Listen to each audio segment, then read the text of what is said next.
ሰላም ጤና ይስጥልን ውድ የቻናሌ ቤተሰቦች እንዴት ሰነበታችሁ? ዛሬ ስለ አዲሱ የጤና ባለሙያዎች የትርፍ ሰዓት ክፍያ በተመለከተ አዳዲስ መረጃዎችን ይዤ መጥቻለሁ።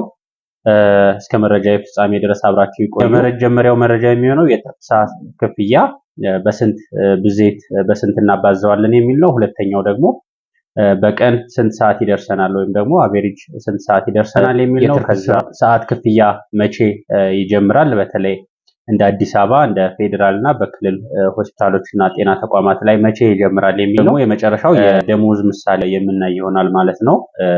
እስከ መረጃ ፍጻሜ ድረስ አብራችሁ ይቆዩ። እንደምታውቁት በ2014 ዓመተ ምህረት የትርፍ ሰዓት መመሪያን የፌዴራል ጤና ሚኒስቴር አውጥቷል ማለት ነው። በዛም መመሪያ ውስጥ ከሰኞ እስከ ሐሙስ ድረስ 16 የትርፍ የስራ ሰዓት አሉን።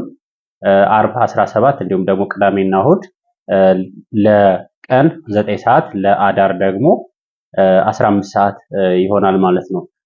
በዛ ውስጥ ከሰኞ እስከ ሐሙስ የሚያድር የጤና ባለሙያ እንግዲህ 8ቱን ሰዓት 16 ሰዓት ነበር ያልነው። 8ቱ ሰዓት በ1.25 ይባዛለታል።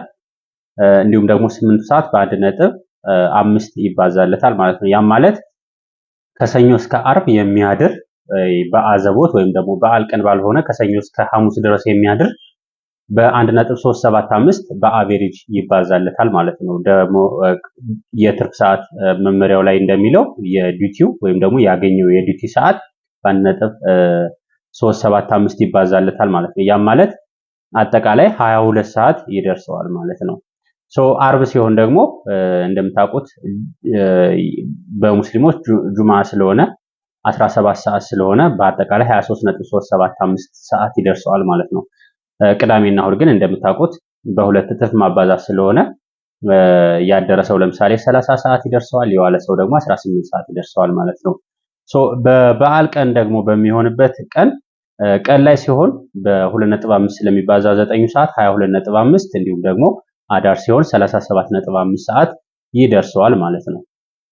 ይሄ የትርፍ ሰዓት መመሪያው የሚለው ነው ማለት ነው።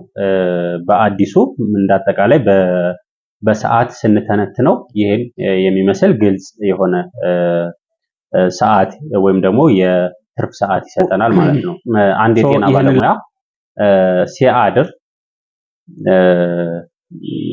ከሰኞ እስከ ሐሙስ ባለው ቀን ሲያድር 22 ሰዓት ይደርሰዋል ብለናል። ከዛ በተጨማሪ እንግዲህ በሰዓት የሚከፈለው የደሞዝ ስኬል አለ። የደሞዙ ወይም ግሮስ ደሞዙ ሲካፈል ለ30 የስራ ቀናት ሲካፈል በቀን ውስጥ ላለው የ8 የስራ ሰዓት ተካፍሎ ፐር ሃወር የሚያገኘው የደሞዝ መጠን ነው ማለት ነው። እንግዲህ መመሪያው ከመቼ ይጀምራል ለሚለው መመሪያው እንደየክልሎቹ የተጻፈ መመሪያ እና ደብዳቤዎችን አገላብጠን ለማየት ሞክረናል።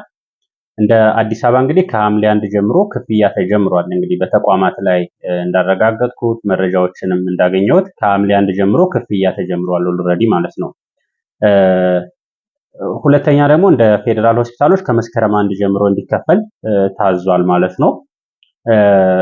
ለክልል ሆስፒታሎች ላይም በተመሳሳይ ከመስከረም 1 ተጀምሯል። ነገር ግን አብዛኞቹ የክልል ሆስፒታሎች እና እንዳጠቃላይ የጤና ተቋማት ላይ የመረጃዎቹ በተለይም ደግሞ ለምሳሌ ያህል እንደ አማራ ክልል መመሪያው ወርዶ ነበር። ከዛ በኋላ ተፈጻሚ እንዲሆን ታዞ ነበር። ከዛ በኋላ ግን የማስፈጸሚያ ማኑዋሎች መውረድ ስላለባቸው ሕግ መውጣት ስላለበት ተብሎ ለተወሰነ ሰዓት የዘገየበት ሁኔታ አለ። ነገር ግን በተመሳሳይ ሁሉም ቦታዎች ላይ ከመስከረም 1 እንደሚጀምር ነው እንግዲህ ያለው መረጃ።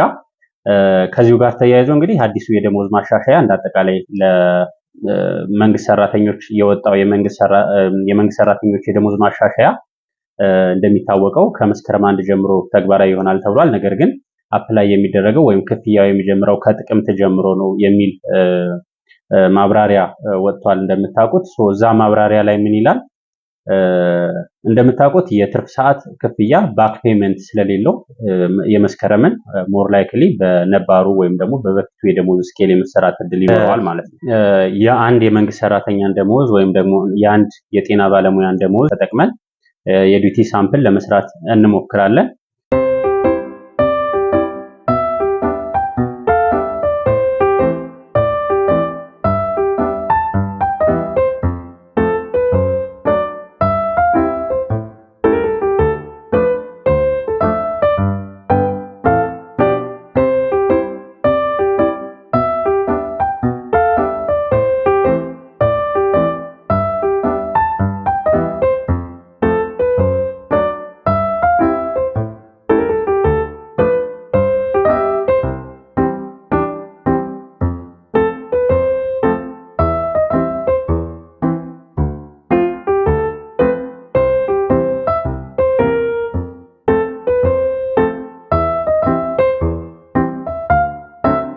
አጠቃላይ የነበረን መረጃ ይህን ይመስላል። ቆይታ እያመሰገንኩ ለቻናላችን አዲስ የነበራችሁ ቤተሰቦች ቻናላችን ሰብስክራይብ አድርጉ፣ ቤተሰቦችን እንሆናለን። መልካም ጊዜ፣ መልካም ቆይታ።